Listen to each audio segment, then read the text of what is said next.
Alhamdulillah, rekan-rekan sekalian yang dirahmati oleh Allah Subhanahu wa taala. Kita tadi sudah mendengarkan penjelasan Pak Edmond kaitan dengan sisi geopolitik dan intelijen dunia. Di mana kita bisa ambil satu hikmahnya adalah, pertama, jika Muhammad Qasim ini sebuah fitnah, maka penjelasan tadi yang kami sampaikan juga baik.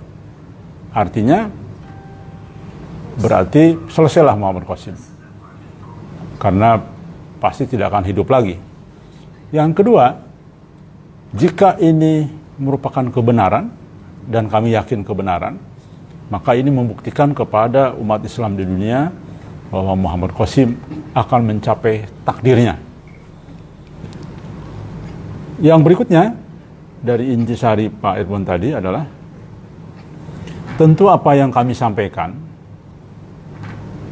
pasti akan menjadi perhatian intelijen dunia, terutama intelijen bangsa Israel, Yahudi, Amerika dan sebagainya yang memang tidak akan menyukai kebangkitan umat Islam dan sebagainya.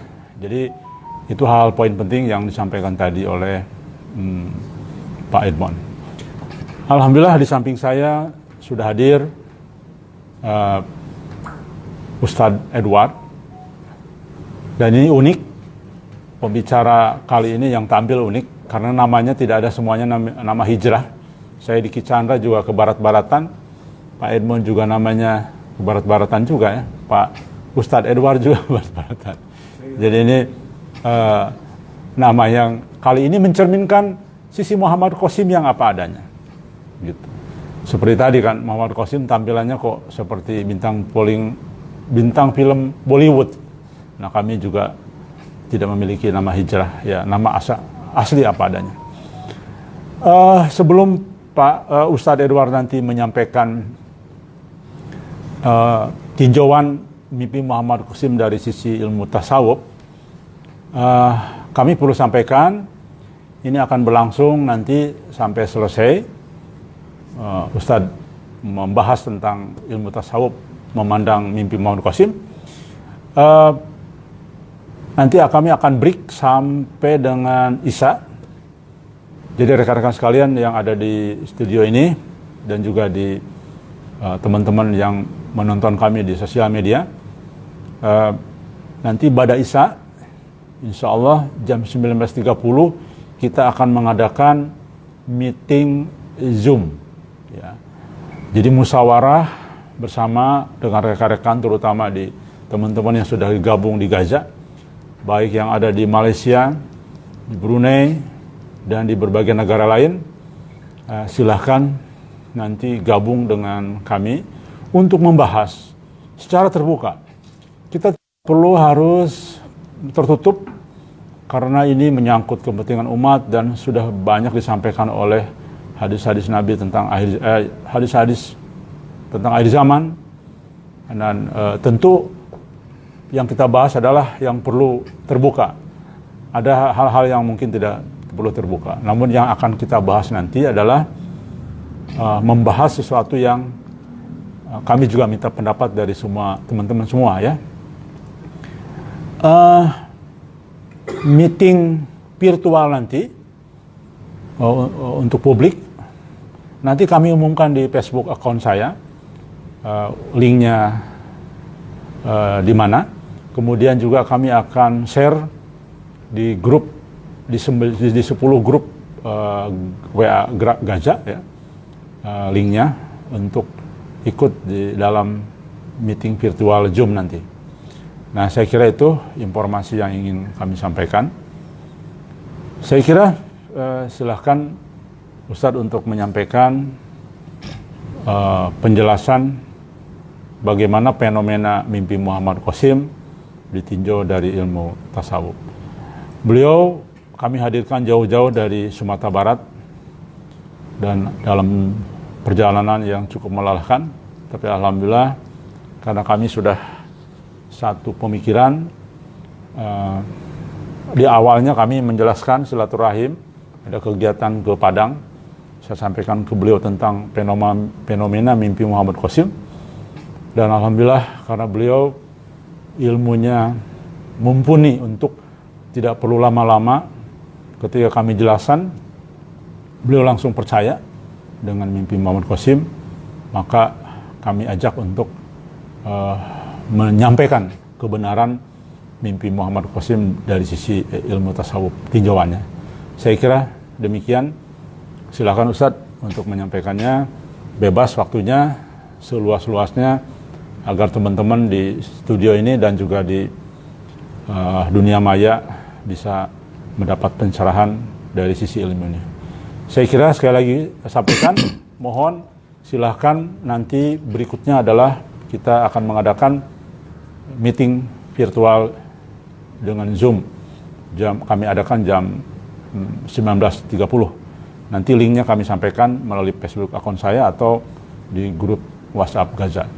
Satu lagi terakhir, insya Allah besok pagi kita akan lakukan juga lanjutan meeting Zoom dari mulai jam 9 lah sampai jam 11. Jadi ada lanjutannya nanti malam, kemudian nanti besok paginya kita lanjutkan membahas berbagai hal menyangkut kepentingan umat dalam rangka menolong sebanyak-banyaknya untuk menghadapi situasi masa depan. Demikian, terima kasih. Saya kira silahkan Ustadz untuk menyampaikannya. Terima kasih sama Pak Diki Chandra.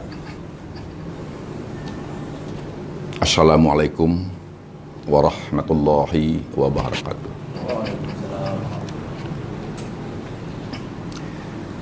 Langsung saja ini kepada pokok persoalannya. Persoalan mimpi yang dialami oleh saudara Muhammad Qasim. Sejak dahulu kala, mimpi adalah firasat atau ilham atau sebuah tanda-tanda kehidupan atau nasib yang akan terjadi. Namun antara mimpi dan kenyataan biasanya tidaklah sama.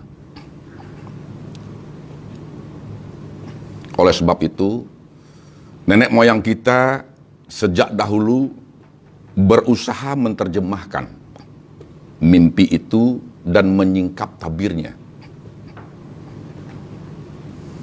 Dengan demikian, setidak-tidaknya dapatlah diramalkan kejadian yang akan terjadi dengan bertumpu kepada mimpi tersebut.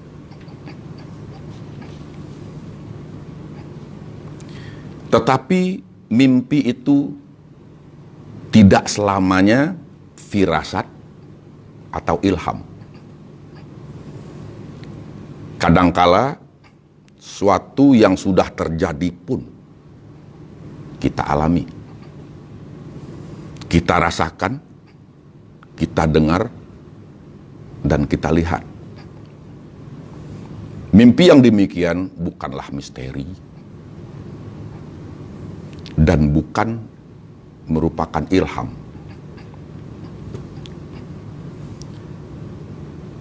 Mimpi yang merupakan ilham atau firasat,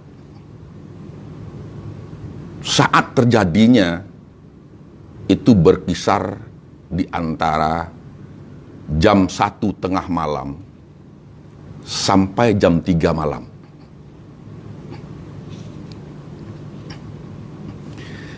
Inilah yang terjadi pada Muhammad Qasim. Dan pokok persoalan di sini, ini persoalan percaya atau tidak percaya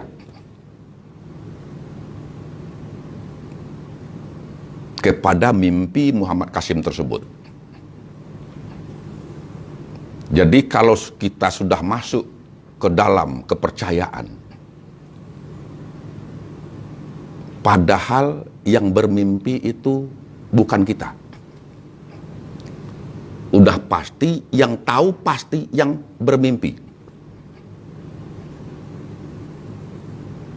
Jadi jawabannya sama kayak tebak teka-teki. Oleh karena itu, menurut pandangan tasawuf, kita harus tahu dulu yang punya mimpi itu siapa. Yang bermimpi Muhammad Qasim. Yang punya mimpi itu Allah Subhanahu wa Ta'ala. Kalau sampai persoalan ini ditanyakan sama yang mendengar atau sama yang dikabarkan, apakah Anda percaya atau tidak? Tidak segampang itu jawabannya. Tetapi kalau kita sudah menanyakan sama yang punya mimpi, ini tidak akan meleset. Yaitu langsung kepada Allah Subhanahu wa Ta'ala.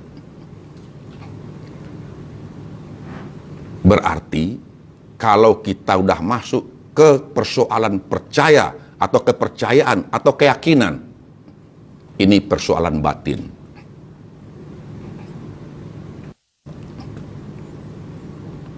Harus kita kenal dengan Allah Subhanahu wa Ta'ala. Nah, di sini bagaimana cara kita mengenal Allah? Ini dasarnya. Kalau kita nggak punya dasar, tidak akan bisa menjawab semua fenomena, semua mimpi, semua kejadian apapun.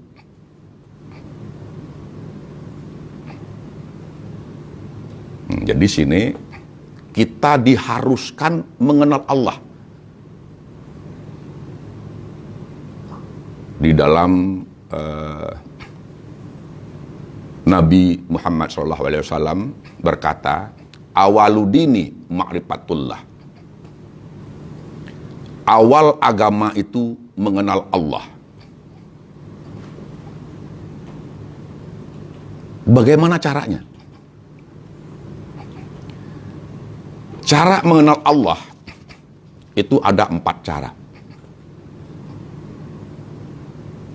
Yang pertama, kita harus tahu dengan diri. Kenapa? Man arafa nafsahu faqad arafa rabbahu. Barang siapa yang mengenal diri, mengenal akan Tuhannya. Berarti kita kenal dengan Allah. Jadi syarat yang 4 ini harus kita ketahui. Baru kita kenal dengan siapa Allah dan siapa kita sebenarnya. Yang bermimpi, baru kita bisa menjawab seluruh pertanyaannya. Apa yang kejadian-kejadian yang sebenarnya yang dialami oleh, boleh dikatakan, insan atau manusia. Jadi saya ulangi, yang pertama kita harus kenal diri. Yang kedua, harus tahu dengan diri terpari. Yang ketiga, diri terdiri. Yang keempat, diri yang sebenarnya diri.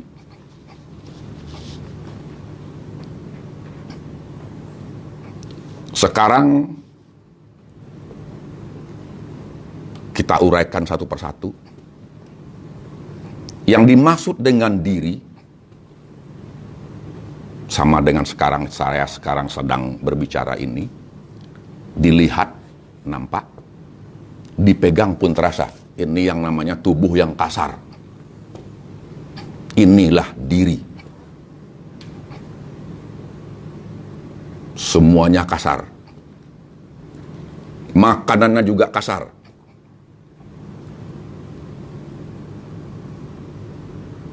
Yang kedua, rajanya tubuh ini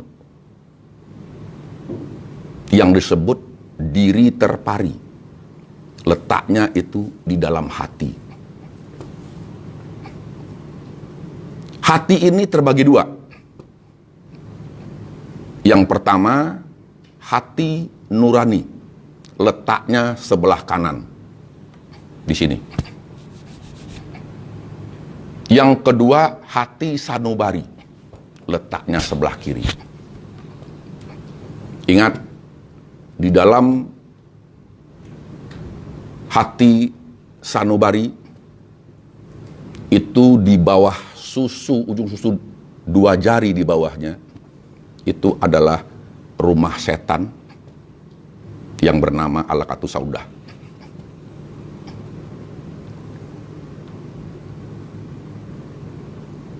Di dalam apapun mereka tetap berdebat di dalam diri.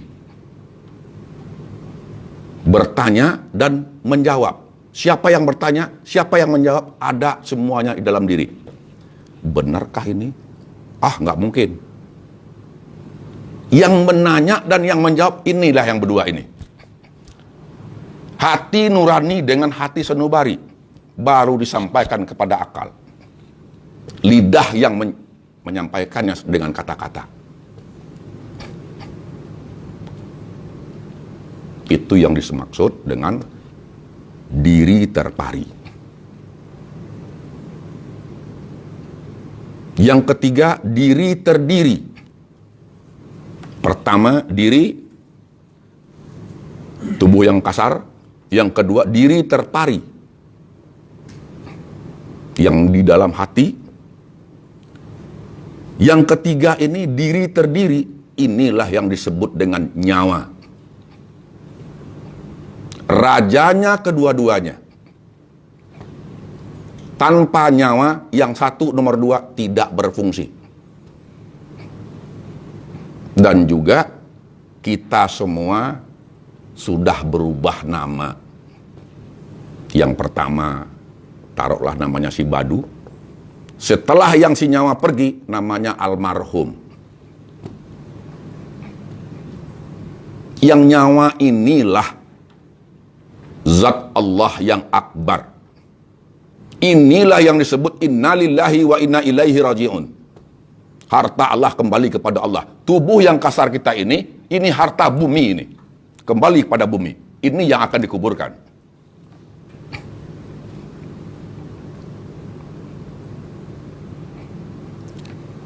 Setelah kita mengetahui yang diri yang terdiri, yang menguasai seluruhnya, yang sangat berharga, nggak bisa diapa-apakan ini. Dibeli juga nggak bisa, ditawar juga nggak bisa. Contoh, anak kita sedang sakit, sudah sakaratul maut, sangat disayang. Kita ingin, karena seorang pengusaha milioner, duit banyak, kemana kita tawar si nyawa ini? Dengan apapun yang Allah Ta'ala tidak memerlukan itu semua. Berarti yang pertama, diri terpari, diri yang terdiri. Yang keempat, inilah diri yang sebenarnya diri. Yang diri yang sebenarnya diri ini, setelah berdiri zat Allah di tubuh kita, menyatu sifatnya, menyatu zat dengan sifat. Mana sifatnya? Ilmu, hayat, kodrat, iradat, samya, basir, kalam.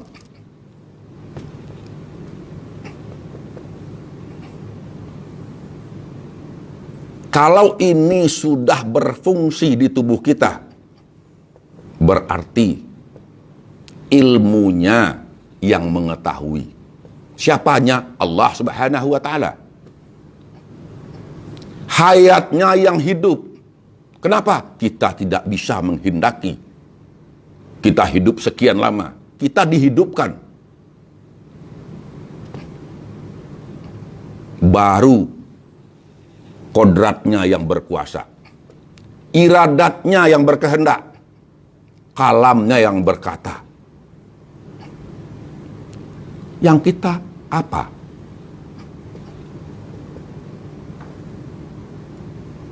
yang kita tidak ada apa-apanya. Kalau kita sudah mengetahui apa hubungan kita dengan Allah Subhanahu wa taala. Inilah yang dimaksud al-insani sirhu wa ana sirhu. Manusia itu adalah rahasianya aku. Akulah rahasianya, kata Allah, hadis qudsi.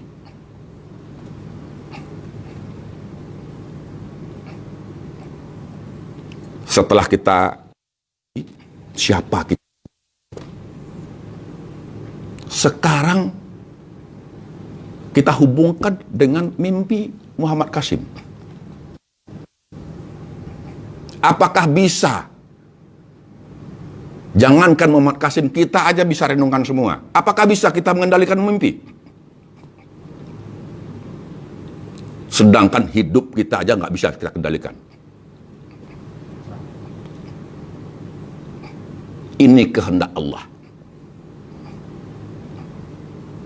Sesuai yang disebut oleh Bapak kita tadi, Pak Edmond, kun fayakun. Itu dasarnya harus tahu dengan diri. Baru sampai ke sana.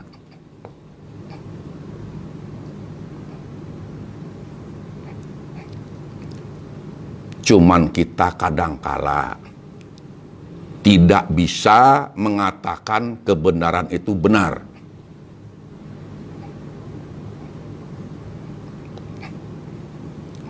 Setelah kita mengetahui apa hubungan kita dengan Allah, apa hubungan Allah dengan kita, baru turun perintah. Sesuai dengan surat Al-Baqarah ayat 208. Ya ayyuhalladzina amanu adkhulu fi al-silmi kafatan. Wahai orang-orang yang beriman, masuklah kamu ke dalam Islam secara keseluruhan. Berarti di sini Allah sangat menegaskan, ya ayyuhallazina amanu, wahai orang-orang yang percaya kepadaku, kata Allah. Bukan hanya sekedar percaya, yakin, hakul yakin. Kenapa dasarnya? Kita sudah mengetahui siapa kita. Tapi kalau kita tidak mengetahui siapa kita, bohong. Hanya bisa berkata. Baru suruh masuk ke dalam Islam secara kafah, secara keseluruhan. Tapi pada kebanyakan kita, umpama kita pergi ke sebuah masjid, kita hanya berdiri di luar. Kita lihat, wah Bapak Kiai duduknya di sana ya. Tuh si Anu itu situ. Padahal kita duduk di luar atau berdiri di luar. Ini bukan masuk, hanya pandangannya yang masuk. Yang disuruh di sini secara keseluruhan, bukan hanya pandangan, bukan hanya pikiran.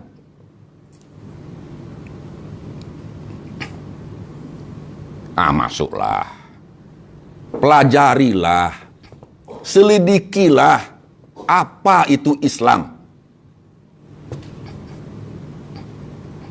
Padahal ini sebenarnya sangat enteng. Dasar ini. Pundasi agama. Tiangnya baru sholat. Kebanyakan kita kan hanya mempelajari tiangnya. Berdiri tiang itu di mana? Dasarnya nggak ada, pundasinya nggak ada.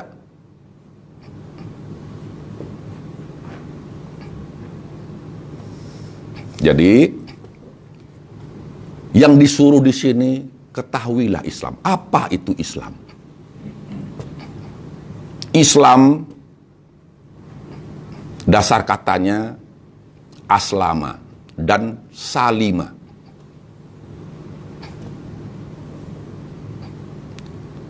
Aslama artinya itu menyerah.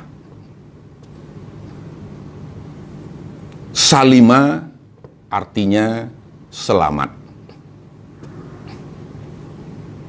Jadi definisi Islam menyerahkan diri secara mutlak kepada Allah Subhanahu wa taala dan mengikuti ajaran Muhammad.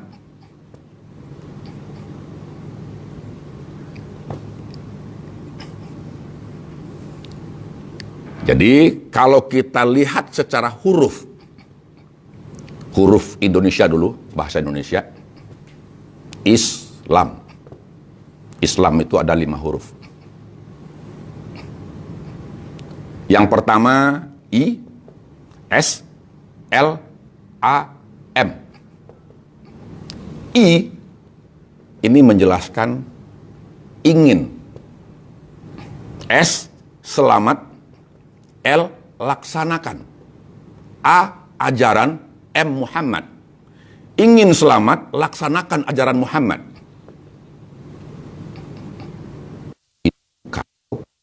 Secara bahasa Indonesia. Sekarang kita masuk ke bahasa Arabnya.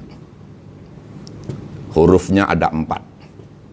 Alif, Sin, Lam, Mim. Yang alif ini adalah kalam qadim. Mengisyaratkan Ana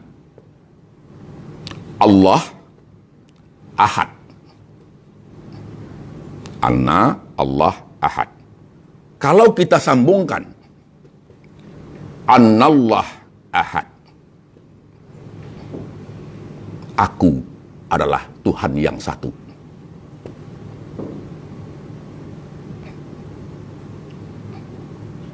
Di sini mengisyaratkan lagi kalam qadim ini, siapa saja yang ingin berjumpa dengan aku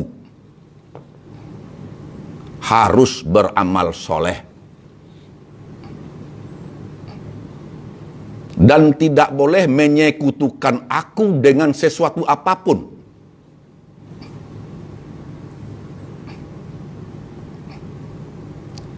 Di sini aja kita masih bisa berpedoman. Apalagi seorang manusia berjumpa dengan Allah dalam mimpinya.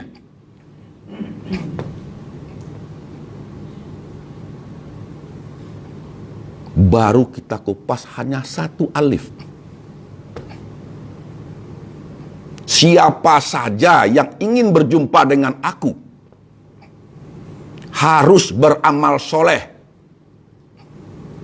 dan tidak boleh menyekutukan aku dengan sesuatu apapun.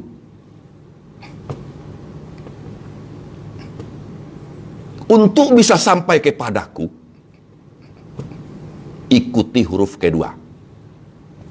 Mana huruf kedua? Setelah alif, sin.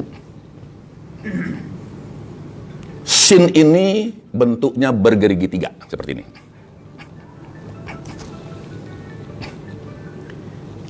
Ini mengisyaratkan syariat, tarikat, hakikat.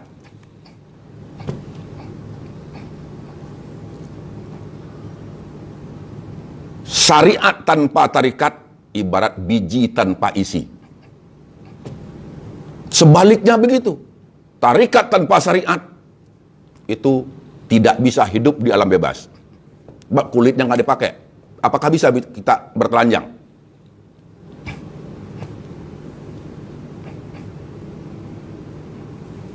Jadi yang sin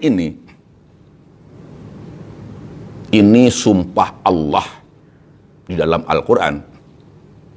Yasin wal Qur'anil Hakim innaka laminal mursalin.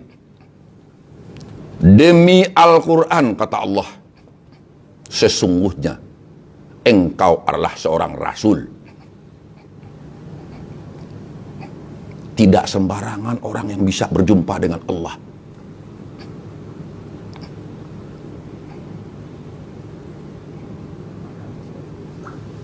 Itu pasti.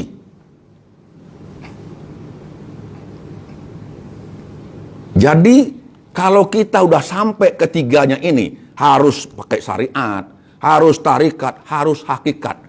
Baru kita lanjutkan kepada huruf berikutnya. Mana huruf berikutnya?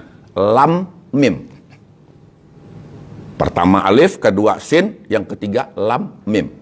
Inilah lam, artinya La ilaha illallah Muhammadur Rasulullah. Ini yang namanya ma'rifat.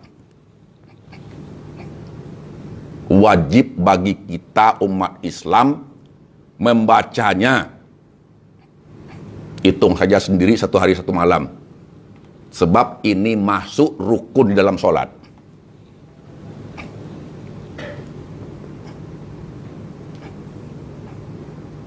Bagaimana kita tidak mengetahui persoalan ini?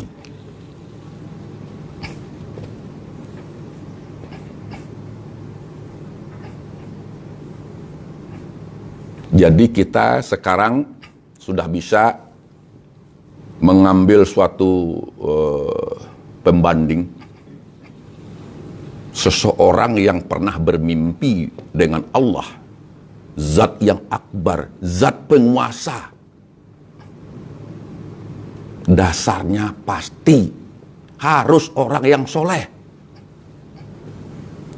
dan tidak bisa mempersekutukan dengan sesuatu apapun, siapapun orangnya, atau dia dekat dengan jin, tidak akan mampu.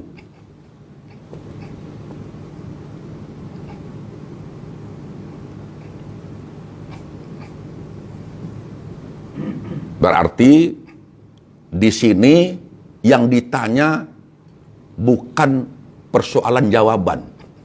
Percaya apa tidak, bukan jawaban. Ini keyakinan, paham.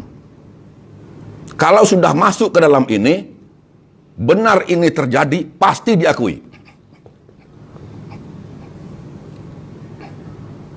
Sekarang saya ambil suatu contoh mimpinya Muhammad Qasim. Saya mengambil contoh satu aja. Allah juga berkata kepadaku, Qasim, jika ada yang menyebutmu pendusta, maka katakan kepadanya, datanglah, dan aku pun akan datang juga. Dan kemudian masing-masing kita saling melaknat atas nama Allah. Ingat di sini, dia berjanji atas nama Allah agar diturunkan kepada orang yang berdusta. Dan siapapun yang menggunakan nama Allah dan Muhammad sallallahu alaihi wasallam untuk menyesatkan manusia, maka dia akan kekal di neraka selamanya. Ini sumpahnya.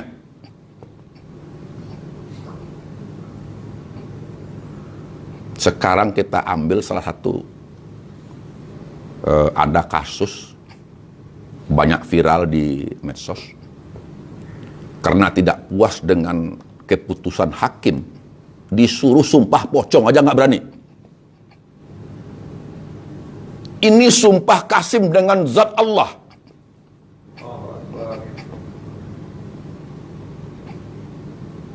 Kalau menurut pendapat saya, ini manusia sangat luar biasa. Berani begini, segala konsekuensinya itu pasti ada. Tetapi karena dia, kalau saya dengar, saya juga tidak banyak mendalami riwayat-riwayat dia atau jati diri dia. kalau sudah berdampingan dengan Allah, dalam ayat Bismillahilladzi la yadurru ma'asmihi sayun fil ardi wala fis sama'i wa huwas samiul alim. Sesungguhnya seisi langit dan seisi bumi tidak akan memberikan mudarat baginya. Tidak perlu kita cemasi.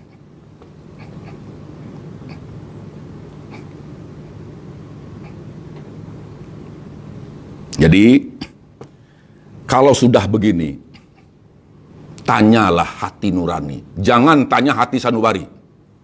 Letaknya tetap di dalam diri kita. Kemana ini? Apakah ada tujuan lain? Menurut pendapat saya nggak ada untungnya bagi seorang Qasim.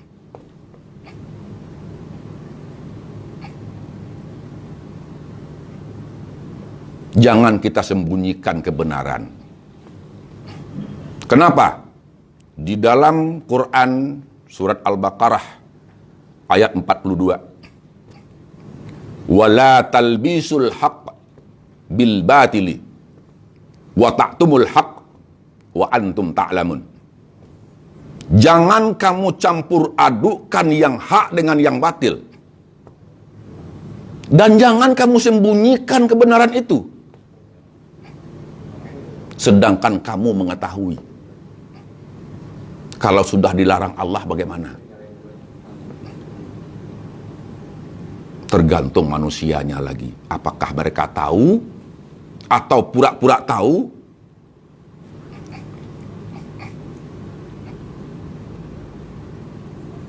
Jadi dalam persoalan ini kita nggak bisa memaksakan kehendak, harus menjawab yang bagaimana. Ini terserah kepada bapak-bapak, hadirin semua, siapapun yang mendengar, yang menonton persoalan ini, tanyalah. Benarkah kita ini robotnya Allah? Contoh saya aja dulu. Karena mata saya ini bukan saya punya.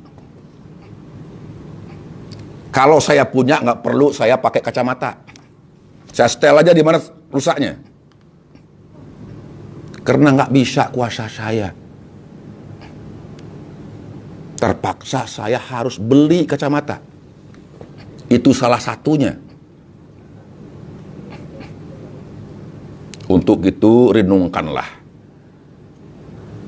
Yang terjadi persoalan mimpi ini bukan sekali dua kali. Sudah ada kenyataannya, tergantung kitanya. Berani apa tidak?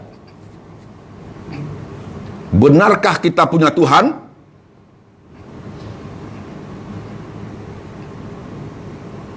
Dan kita ini untuk siapa? Kembali kemana? Sekarang mati, nanti juga mati. Ingatlah, nggak ada apa-apanya. Tanyalah diri kita, jangan tanya orang lain. Tanya perasaan kita, bahwa kita perlu dengan Allah, Allah juga butuh kita. Insya Allah, Allah jamin. Itu tadi ayatnya, Bismillahilladzi la yadurru ma'asmihi sayun fil ardi wala fis sama'i wa huwas samiul alim. Seisi langit dan seisi bumi tidak mencelakakan. Tidak akan memberikan mudarat katanya. Insya Allah. Hanya itu yang bisa saya sampaikan. Terima kasih banyak. Assalamualaikum warahmatullahi wabarakatuh.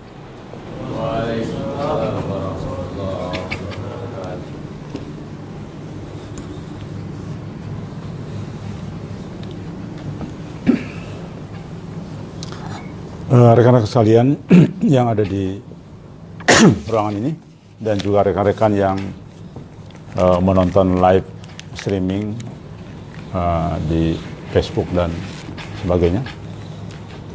Itulah pandangan singkat. Tentu kita tidak puas karena begitu mendalam dari sisi ilmu tasawuf ini, namun insya Allah itu menjadi dasar kita semakin yakin tentang kebenaran mimpi Muhammad Qasim. Terus terang Ustaz, tadi saya banyak merinding juga Ustaz menyampaikan ini, dan intisarinya adalah tidak mungkin Muhammad Qasim menyampaikan tantangan kepada seluruh umat di dunia jika mimpinya itu sesat, dan beliau bahasa umumnya adalah siap bermubahalah dengan siapapun, tentu atas perintah Allah dalam mimpinya. Dan inilah inti daripada apa yang disampaikan. Intinya itu adalah sebuah kebenaran yang paling mendalam, karena tidak mungkin seorang yang tidak punya keyakinan berani menyampaikan kalimat itu di dalam salah satu mimpinya.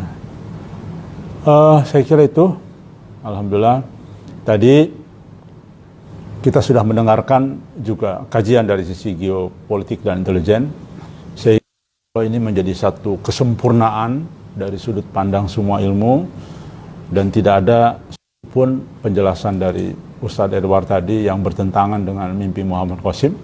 Malah yang ada adalah sangat melengkapi dan semakin meyakinkan kita bahwa mimpi Muhammad Qasim adalah mimpi ilahi. Baik, saya kira itu. Kemudian kami ulang lagi kepada teman-teman yang nanti ingin mengikuti rapat bersama, rapat besar lah ya, karena melalui Zoom untuk membahas strategi ke depan, bagaimana kita sebagai umat Islam bersikap dalam menghadapi huru hara akhir zaman yang tidak akan lama lagi terjadi, karena memang sudah bagi orang yang memahami hati dan akal, tanda-tanda kemunculan Al-Mahdi hampir semuanya sudah terpenuhi. Ini juga disampaikan oleh banyak ustadz-ustadz lain yang disebut dengan ustadz akhir zaman, sepakat bahwa seluruh tanda-tanda kemunculan Al-Mahdi sudah terpenuhi. Nah, tinggal 1-2 lagi dan insya Allah kelihatan dari geopolitik memang ini situasi sudah mendekati.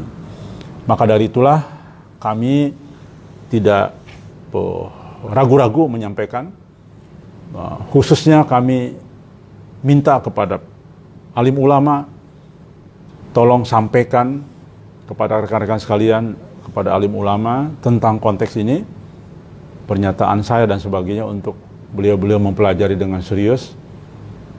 Kami tahu alim ulama, apalagi yang punya nama, mungkin punya kesibukan luar biasa, sehingga tidak sempat membaca, mengkaji dan sebagainya. Mohon kali ini, karena kami sudah mengaklamasikan siapa Muhammad Qasim, ini sengaja kami lempar ke forum agar seluruh umat di dunia, khususnya para ulama, mengkaji. Dan insya Allah kami siap diundang. Kami, terutama saya, siap mempertanggungjawabkan apa yang saya sampaikan tadi tentang siapa Muhammad Qasim. Saya kira demikian, Ustaz. Insya Allah sampai jumpa jam 19.30, dan nanti link virtual Zoom-nya kami sampaikan di akun saya sekali lagi, dan juga di 10 grup WhatsApp. Demikian saya kira. Terima kasih.